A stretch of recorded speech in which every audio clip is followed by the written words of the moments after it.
네, 안녕하세요. 김연아입니다. 혹시 잘 들리세요? 네네. 오늘 제가 커뮤니티 케어와 사회적 경제 관련해서 제 발제를 맡았습니다. 사실 이 발제는 2019년도에 사회적 경제 그 영역이 5개 자치구가 서울시 돌봄 SOS 센터에 대응하면서 전략을 마련해가는 과정에서 제가 운이 좋게 이 5개 자치구가 대응하는 과정들을 옆에서 지켜볼 수가 있었어요. 이 과정에서 나왔던 여러 전략적 논의들을 정리했고, 그 전략적 논의의 정리 과정에서 돌봄형 지역관리기업이라는 모델을 제시한 바가 있습니다. 이 그림은 제 혼자 머릿속에서 나온 건 아니고요. 실제 5개 자치구를 돌고 또 다양한 분들을 만나면서 그분들의 머릿속에 개별적으로 존재하던 게 구조화시키면 이런 그림이 되는 거구나라는 생각이 들었던 거예요. 그래서 제가 대신해서 이렇게 그림을 그리고 이 그림에 다양한 지역의 자원들, 또 인적, 물적 자원, 정책적 자원이 결합될 수 있겠구나. 이런 생각을 하면서 소위 그 돌봄형 네네. 지역관리 기업 자원 모델로 이 그림을 제시하게 됩니다. 당시에는 뭐 보고서에 뭐 이렇게 넣는 정도 수준이라서 뭐 간략 좀 아까 같은 그림을 그렸지만 좀 더 조금이라도 더 간소화시키면 이런 그림이 될 수 있겠죠.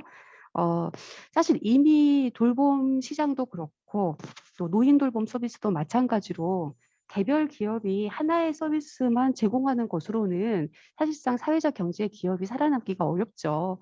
그래서 처음에는 뭐 서울시하고 뭐 돌봄 SOS 센터를 협약하는 과정에서야 개별적으로 협약을 하게 되지만 사실상 이런 그 개별적인 서비스의 통합 연계를 전제로 한 정책 변화가 예고되고 있고 또 서울시가 이렇게 그 협약을 하는 것도 사실상 통합적 제공이라는 어떤 이름 하에 이 여러 기업들을 그렇게 그 협약을 하는 거여서 사회적 경제 영역에서도 각자 개별적으로 존재했던 사회적 경제 조직이 보다 통합적인 서비스망을 구축할 필요가 있다라는 그 전제하에 이 하나의 사업연합 모델을 만들어가게 됐고 이 사업연합 모델이 지역사회에서 자리를 잡으면 그게 하나의 커뮤니티 케어 센터로서의 역할이 가능하지 않겠느냐 이제 이런 정도를 가정을 하고 있었습니다. 그래서 이 그림에 대한 설명을 조금 더 요구하셔서 오늘 간략히 설명을 드리도록 하겠습니다. 사실 서울시가 25개 지역이 있고 25개 지역마다 각기 다른 속도와 내용을 가지고 이 지역사회 통합 돌봄에 대한 고민을 하고 계실 줄로 압니다. 그런데 지금 서울시 뭐 사회적 경제 차원에서 아마 공통적으로 논의하고 있는 내용이 있다면 뭐 속도는 다르더라도 우리 동네 나눔반장 사업단이라는 이름이 있었죠. 당시에 서울시가 2018년 10월 말에 이 서울시 돌봄 SOS 센터 추진 기본 계획을 발표한 뒤로 사회적 경제 영역이 바로 즉자적으로 새로운 돌봄 체계 구축에 대한 정책이 마련된다는데 이게 뭔지 보자. 그리고 여기에 대해서 사회적 경제가 어떻게 대응해야 되는지 보자 하고 발빠르게 움직이기 시작했습니다. 아마도 제 기억에 2019년 이 4월 말부터 바로 그 선제적 대응을 하게 되죠. 어찌 보면은 그 당시에는 5개 자치구가 시작을 하면서 처음으로 이 서울시의 공공서비스 제공 과정에 이 5개 자치구에서 존재하던 서비스 기업들이 실제로 공공서비스 조달 과정에 참여하는 경험을 하게 됩니다. 벌써 횟수로 3년 차예요. 그러다 보니까 먼저 시작한 곳은 나름의 이제 공급력들을 좀 확인해가는 과정을 거쳤던 것 같고 지금 이제 시작하는 곳들은 과연 다른 자치구는 어떻게 대응했나 여기에 대한 궁금증이 굉장히 많을 것 같거든요. 그러다 보니까 아마 이런 공동의 수기 과정이 만들어지지 않나 싶습니다. 그런데 제가 보기에는 존경스러웠지만 사실상 5개 자치구가 우리 동네 나눔반장 선행 사업을 시행하는 과정이 결코 쉬운 과정이 아니었습니다. 일단은 왜 모여야 되는지에 대한 설명도 했어야 됐고요.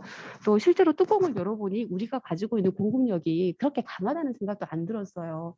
그런 과정에서 서울시 돌봄 SOS 센터가 장착한 탑재한 서비스 안에 사회적 경제 영역이 서비스 제공 기관으로 참여할 수 있게끔 길을 열어간다는 게 그게 단순히 주장만으로 되는 게 아니었죠. 여튼 그 돌봄 SOS 센터 시범 사업이 추진되면서 일단은 서울시가 만든 8개 서비스에 사회적 경제 영역이 참여할 수 있는 방법을 찾는 게 굉장히 시기적 가업으로 부상을 했고, 그러다 보니 이 우리 동네 나눔 반장, 애초에 그 지역 기반 통합 돌봄 플랫폼으로서 우리 동네 나눔 반장을 상정했던 그 처음 시도하고 다르게 일단은 일상 서비스, 편의 서비스만이라도 제대로 제공하자. 이러면서 이 일상 편의 서비스 제공을 중심으로 한 사업단이 구성이 되게 됩니다. 이제 그러다 보니까 이제 제공 기관의 공급력도 확인하게 되고, 서비스 제공 과정에서 나타나는 이 여러 가지 현실적 문제점도 확인할 수가 있었죠.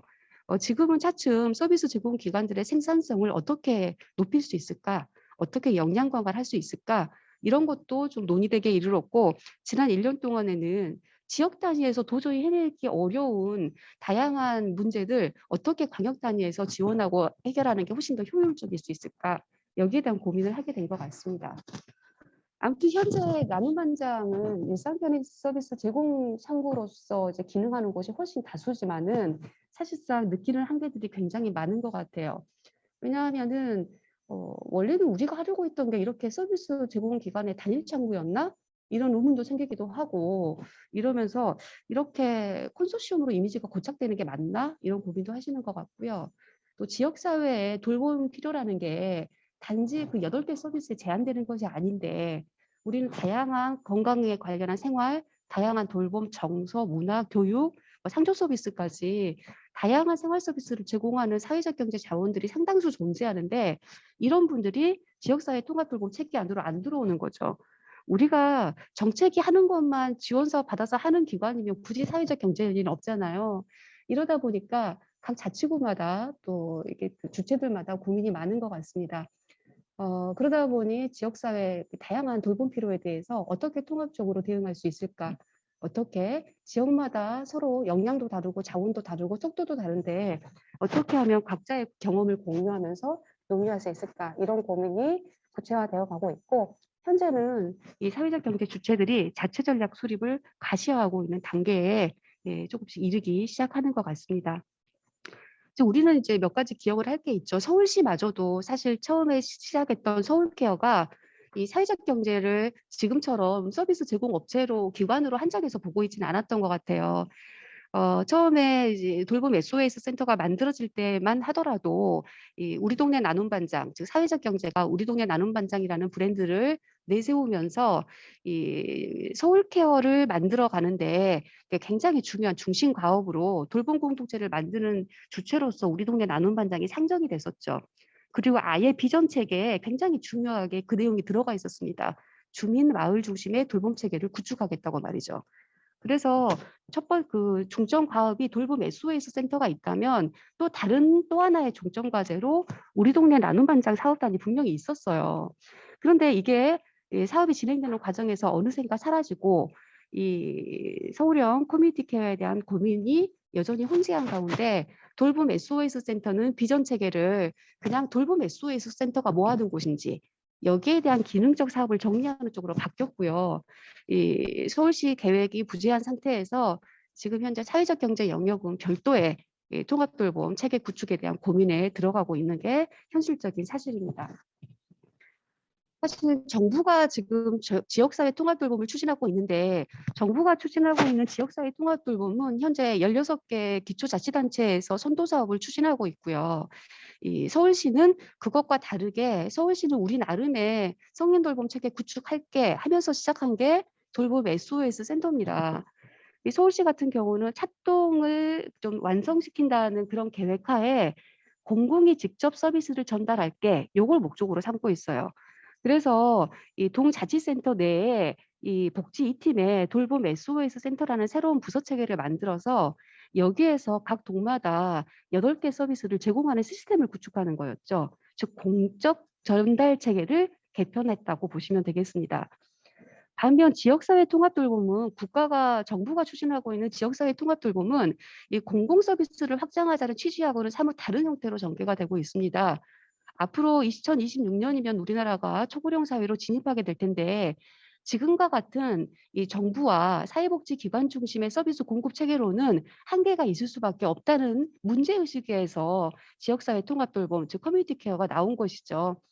그래서 정부는 자금을 지원하고 지방자치단체가 자체적으로 선도 모델을 개발해서 2026년까지 전국화시키자 이런 계획하에 지역사회 통합돌봄을 추진하고 있는데 이것의 핵심은 기존의 병원 그리고 시설 중심의 서비스 공급 체계를 지역사회 중심의 공급 체계로 바꾸자는 거고요. 그럼에도 불구하고 시설이라든가 병원의 역할은 굉장히 중요하죠. 또 우리 스스로도 서비스, 돌봄 서비스만큼은 공공성이 지켜져야 된다. 이렇게 강하게 생각하고 있기 때문에 그 역할도 필요하지만 그걸로는 부족하다는 인식이 있는 거죠. 특히 또 코로나 이후에도 우리가 위기가 닥칠 때 가장 먼저 공공기관이 문 닫는다는 걸 경험하지 않았습니까? 이러면서 어떻게 지역사회에 병원과 시설 외에도 새로운 공급 인프라를 구축할 수 있을까? 여기에 대한 고민이 소위 지역사회 통합돌봄이라는 새로운 제도로 나타나게 됩니다. 그래서 그림만 봐도 다르죠. 지역사회 통합돌봄은 이 동네에 동사무소의 케어 안내창구뿐만 아니라 주민건강센터, 장기요양시설, 케어 안심주택, 종합재가센터, 텃밭, 식당 그리고 주민들까지도 다 이제 그림 안에 포괄이 되어 있어요. 이제 반면에 이제 서울시의 서울케어 중에 일환인 이 돌봄 SOS 센터는 동사무소가 과거에 이제 공공이 이 8개 서비스를 새롭게 마련하고 그 서비스를 수가책에 의해서 공급한다는 게 좀 다르다고 보면 되겠습니다. 여튼 지금 서울시의 돌봄 SOS 센터만으로 즉 공공의 공급 체계만으로 과연 소위 서울 커뮤니티 케어라는 게 구축될 수 있을까? 그렇지는 않을 겁니다. 이제 그러다 보니 다양한 돌봄 주체들이 공공과 함께 공급 주체가 다원화되는 미래 사회에 어떤 식으로 공급 체계를 마련하는 게 좋을까? 여기에 대한 고민을 하고 있는 거고 지금 사회적 경제 지역사회 통합 돌봄에 대한 논의 역시 그 문제죠. 돌봄 SOS 센터에 어떻게 결합할까가 아니라 우리 동네를 어떻게 초고령 사회에 대비해서 어르신들이 그리고 우리 지역 주민들이 잘 살 수 있는 동네를 만들어낼까 여기에 대한 고민을 하고 있는 겁니다. 그래서 서비스의 기능적 통합이 아닌 지역사회 차원에서 돌봄 문제를 조망할 필요가 있고요. 또 그만큼 지역사회 자원이 다양한 만큼 이 지역사회 주체들의 역할과 참여의 방식 또한 다양할 것이라고 생각을 하고 있습니다. 이 과정에서 사실은 많은 경험을 짧은 시간에 말씀드릴 수는 없지만 이렇게 지역사회의 새로운 공급 인프라를 사회적 경제, 즉 지역의 이 주민 공동체들이 만들어 간다는 게 어떤 의미일까? 이렇게 서비스를 탑재하는 것으로 과연 지역사회가 살기 좋은 곳이 되나? 이런 걸 고민하다 보면 사실 커뮤니티 케어는 이제 지역사회 다양한 주체나 자원들이 내가 뭘 할 수 있을지, 너는 뭐 할 수 있을지 이렇게 지역사회 주체들의 관계와 역할을 재구성하는 총체적 과정이라고 정의하는 게 맞지 않나 이렇게 생각을 하고 있습니다. 제가 연구 보고서에도 좀 말씀을 드렸지만 사회적 경제가 커뮤니티 케어에 진입하는 과정에서는 굉장히 중요한 두 가지 전제가 필요합니다. 첫 번째는 우리가 이 돌봄의 공공성 확보를 위해서 커뮤니티 케어라는 정책에 참여하려고 한다는 것이죠. 아까도 말씀드렸듯이 이후에 우리 사회는 이제 단지 시설과 병원을 통해서 서비스를 제공받는 게 아니라 지역사회 다양한 자원, 즉 공급 주체가 다양화되는 과정에서 돌봄 서비스를 받게 되고 제공하게 될 겁니다. 즉 돌봄이 사회화되는 것이죠. 하지만 공공은 돌봄의 공공성을 이야기하지만 이 과정이 쉽게 돌봄의 시장화로 갈 수 있다는 말을 이야기하지 않아요. 즉 정부는 정부의 역할로서 어떻게 돌봄을 공공화시킬 것을 고민하고 있지만 시장화에 대한 개입은 정부 개입에 대한 어떤 비전도 제시하고 있지 않은데 사실 이런 부분에서 사회적 경제가 긴장하고 있는 거죠. 돌봄의 사회화 과정이 자칫 돌봄이 시장화되는 방향으로 가면 공급하는 주체도 또 이 수요 그 서비스를 받는 사람도 결코 행복하지 않을 것이라는 걸 알죠. 사회적 경제가 이 서비스의 공공성을 견인하자는 측면에서 우리 지역에 정말 필요한 서비스가 무엇인지 파악하고 이러한 서비스가 이 시장화로 치닫지 않도록 견인하는 역할을 할 필요가 있어서 지금 이렇게 지역사회 통합 돌봄에 참여하고 있다는 겁니다. 그렇다면 이 말은 또 다른 말로 뒤집어서 생각하면 공공성으로 돈벌이를 할 수는 없죠. 우리가 공공시장에 참여하는 것만으로는 사회적 경제가 비즈니스 모델을 가지고 갈 수가 없어요. 그래서 이렇게 돌봄 SOS 센터처럼 공공의 또 서비스 조달 체계에 참여하는 것 이상의 별도의 사업 모델을 만들어내지 않으면 이 통합 돌봄을 추진하는 과정에서 사회적 경제가 살아나는 길도 요원하다는 것입니다. 그래서 우리는 공공성 확보와 동시에 사회적 경제 자체 모델을 수립하는 이 이중 과업을 가지고 있는 셈이라고 보시면 되겠습니다. 그런 면에서 이 사회적 경제는 향후 장기적 비전과 단계별 추진 전략을 가지고 지역사회 통합 돌봄을 바라볼 필요가 있다고 본 것이죠. 지금 현재 정부는 초기 단계이기 때문에 주로 병원과 시설에 있던 사람들이 병원에서 나와서 내지는 시설에서 나와서 즉 탈시설을 통해서 집에서도 살면서 어떻게 병원에서 누리던 것과 같은 방문 진료를 받을 수 있을까? 병원에 있는 대신에 집에 살면서 어떻게 필요한 서비스를 받을 수 있을까? 요 기조로 서비스가 장착되고 있는데 사실 지역사회, 지역 주민의 관점에서 보면 우리가 병원이나 시설에서 나와서 집에 갇혀서 살지 않잖아요. 결국 지역 주민으로서 살아가야 된다면 이 문제는 재가 복지가 아니라 지역사회 복지 측면에서 바라봐야 되고요. 또 서비스를 제공하는 이 서비스를 제공받는 그런 서비스 이용자가 아니라 지역 주민으로서는 가끔씩은 서비스를 제공받을 수도 있다는 차원에서 서로 돌봄이라는 관점에서 지역사회 통합 돌봄을 바라봐야 합니다. 주거 역시 마찬가지입니다. 중간집 내지는 뭐 케어 안심주택 만든다고 하는데 실제로 돌아다녀 보면은 집을 아무리 줘도 어르신들 겨울에 돈 아깝다고 불도 안 켜고 장판도 안 떼요. 사실은 우리에게 필요한 것은 뭐 집도 당연히 중요하지만 지역 주민으로서 그 시간을 어떻게 살아가지? 그리고 내가 살아가면서 돈은 어떻게 돈벌이를 하면서 살지? 그리고 어떻게 내가 집에 갇혀 있지 않고 이웃과 함께 살아가지? 이렇게 사회적 관계를 확장하는 과정 속에서 지역사회에서 삶이 만들어지는 거죠. 그래서 지역 차원에서 보면 단지 노인 어르신 돌봄이 아니라 장애인, 아동, 가족까지도 포괄하는 문제일 수 있고요. 특히 장애인을 가정하면은 이건 단지 재가복지 측면이 아니라 장애인이 이동하기 좋은 이동성 문제까지 고려해야 되는 문제입니다. 그래서 이렇게 단지 서비스를 탑재하는 건 내지는 서울시의 돌봄 SOS 센터의 8가지 서비스만으로는 지역사회 통합 돌봄은 구축이 어렵죠. 이런 관점을 가지고 우리가 지역사회에서 사회적 경제가 어떻게 소위 커뮤니티 케어 통합 돌봄 체계를 구축할 수 있을까를 고민하자는 거였습니다. 그 과정에서 여러 논의를 제가 현장의 논의들을 정리하는 과정에서 이런 고민들이 나온 거죠. 자, 돌봄 SOS 센터가 8가지 서비스를 장착을 시켰고 그 과정에서 사회적 경제 일상 편의 서비스 제공이라는 하나의 분야를 너희들이 한번 같이 해볼래? 이러면서 협약기관 선정하기에 이르렀죠. 하지만 그거는 공공의 공급 체계고 사실은 행정이 포괄하지 못하는 안정적인 서비스 공급망을 구축할 필요가 있는 거죠. 그래서 기초 단위에서는 일상 편의 서비스 제공뿐만이 아니라 서비스의 공급력을 확인하고 강화하는 역할, 또 분절된 서비스를 통합 연계하는 역할, 또 지역에 필요한 서비스를 개발하고 주민 일자리를 창출하는 역할이 사실 지역에 있는 자치구 통합지원센터뿐만 아니라 다양한 주체들의 고민이었습니다. 하지만 개별 사회적 경제 기업이 해결할 수 없는 거를 기초 서비스 지원 센터가 지원하는 것처럼 지역에서 해결하기 어려운 여러 가지 대응 현안들이 있어요. 왜냐하면 돌봄 SOS 센터도 서울시가 관할을 하고 있고 실제로 그 자치구 단위에서 해결하지 않은 자원들이 있는 거죠. 그러다 보니 이 정책적인 현안에 대응도 해야 되고 이 돌봄 종사자 교육이라든가 품질 관리처럼 함께하면 더 힘을 발휘할 수 있는 연대 체계 속에서 구축할 수 있는 지역사회 통합 돌봄의 과제가 있었던 거죠. 이래서 이 일상 서비스 제공뿐 아니라 기초 단위의 통합 돌봄 체계 그리고 광역 단위의 공유자원 연결 체계를 구축할 필요가 있다라고 구상을 하게 됩니다. 그래서 주체 단위로서는 자치구들은 지역사회 통합 돌봄 체계를 구축하고 광역에서는 이런 지원 사업을 하는 그림을 어떻게 그려갈 수 있을까 하는 이 과정 안에 우리 동네 나눔 반장이 있는 거죠.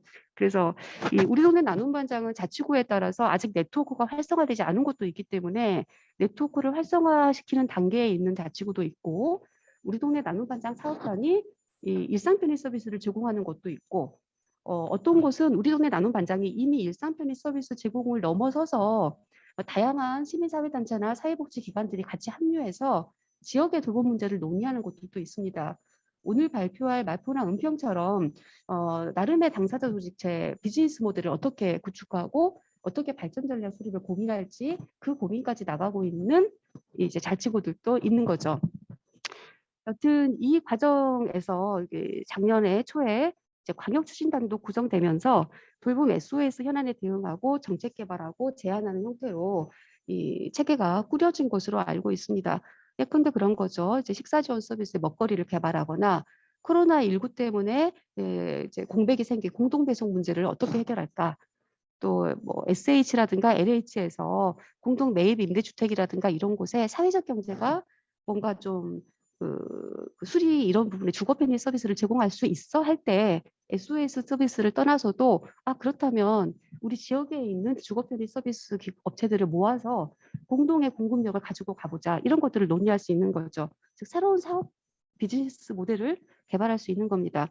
그래서 이 한편에서는 돌봄 서비스를 개발하고 또 한편에서는 돌봄 서비스 시장화에 대응하는 그 역할을 어떻게 지역과 광역이 조화롭게 할 수 있을까? 요게 이제 고민스러웠던 거죠. 그 과정에서 나온 게 이 소위 그 사업연합 모델이었고요. 이 사업연합 모델은 굉장히 단순화시켜서 주로 자원을 중심으로 본 거고 사실은 이 지역과 광역으로 이렇게 나눠서 보면은 이 그림을 딱 찌그려 놓은 겁니다. 각 지역마다 아마 돌봄 서비스를 제공할 때 다양한 형태의 사업연합이라든가 거점이 필요할 텐데요. 아마 그림이 저는 일단은 먼저 뭐 건강돌봄센터도 필요하겠다. 서로돌봄 카페가 있을 수도 있겠다. 다양한 형태의 돌봄 거점센터가 생길 수 있겠다. 아마도 우리 지역의 사회적 경제 주체들이 지역사회에서 다양한 돌봄 인프라를 구축할 것이다. 그렇다면 이분들이 한꺼번에 모아서 지역 단위의 돌봄 네트워크를 더 활성화시켜서 사업연합으로 발전할 수 있다면 이 사업연합이 소위 자치구 단위의 커뮤니티 케어 센터의 역할을 할 수 있겠구나. 이렇게 가정을 한 겁니다. 그리고 이제 광역 단위도 이제 광역 단위의 돌봄 네트워크가 있어서 이들이 사업연합체로서의 정체성을 가지고 가면 이게 소위 또 광역 단위의 커뮤니티 케어 센터 역할을 할 수 있겠다는 거죠. 아마 몇몇 분들은 커뮤니티 케어 센터라는 이름에 좀 더 방점을 찍으신 것 같은데 연구자로서 제가 방점을 두고 싶었던 거는 이 돌봄 네트워크 사업연합에 있다고 보셔야 될 것 같습니다. 제가 이런 고민을 했던 거는 앞으로 우리나라의 사회 서비스가 점차 지역사회 포용력을 확장하고 이 회복력이 중시되는 사회로 발전할 것이라고 보기 때문입니다. 이미 사회 서비스 시장은 중앙정부에서 지방정부로 광역자치단체에서 기초자치단체로 또 시설과 병원에서 지역사회로 구에서 생활권 단위로 집단에서 개인 소그룹 공동체로 나아가고 있죠.